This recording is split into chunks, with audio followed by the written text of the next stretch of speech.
سلام بچه ها، تا خوب باشه. امروز اومدم با یه ویدیو جدید.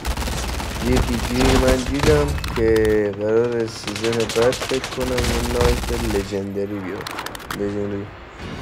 بعد این نایف خیلی باحال. حالا ویدیوشو در انتهای خودم ویدیو میزنم واسهتون ببینید گیم پلیش.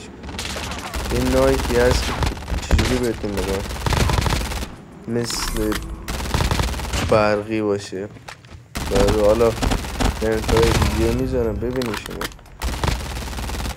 حاجی نه یه اسکواد میده نوب بودم حاجی، همش نمیدونم چرا تو سرور من جدیدم نوب میندازه، همه نوب.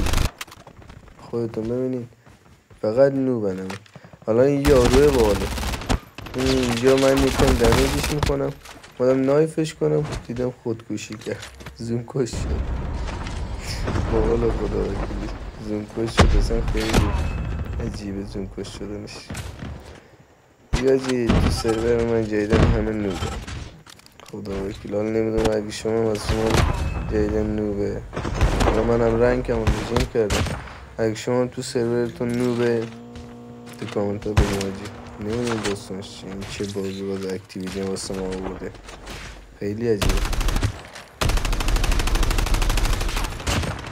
اینم از این نایف لژندری که قرار بیاد، ولی من فکر نکنم نایف لژندری بشه بچه ها، چون کیل افکتی نداره. نمیدونم واقعا اصلا کیل افکتی هیچی نداره. چجوری بهتون بگم؟ حالا میبینین خیلی نایف حقیه، ولی فکر کنم اپیکی چیزی بشه. چون بچه ها نگاه کنی الان گیم پلیش هست، میتونی ببینید خودتون. الان میری چند نفر مثلا میکشه، بعد کیل افکتی اینا هیچی نداره. ولی نمیدونم شاید باگ آجی.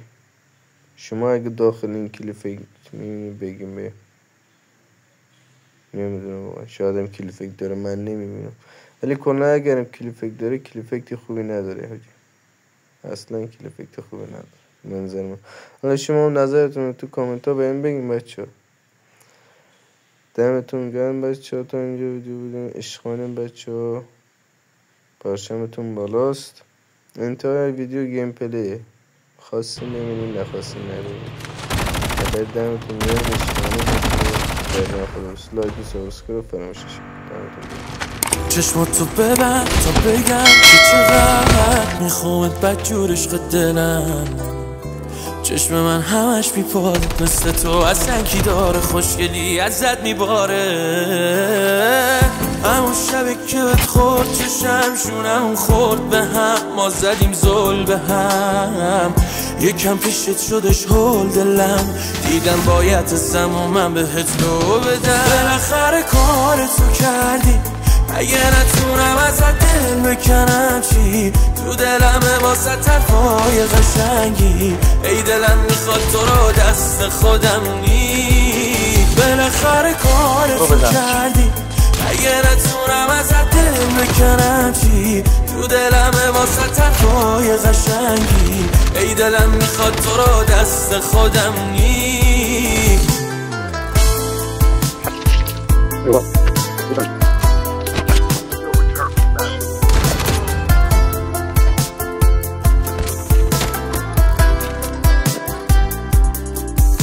همش به خودم میرسم به عشقت، چشات منو میده سمت تیکش.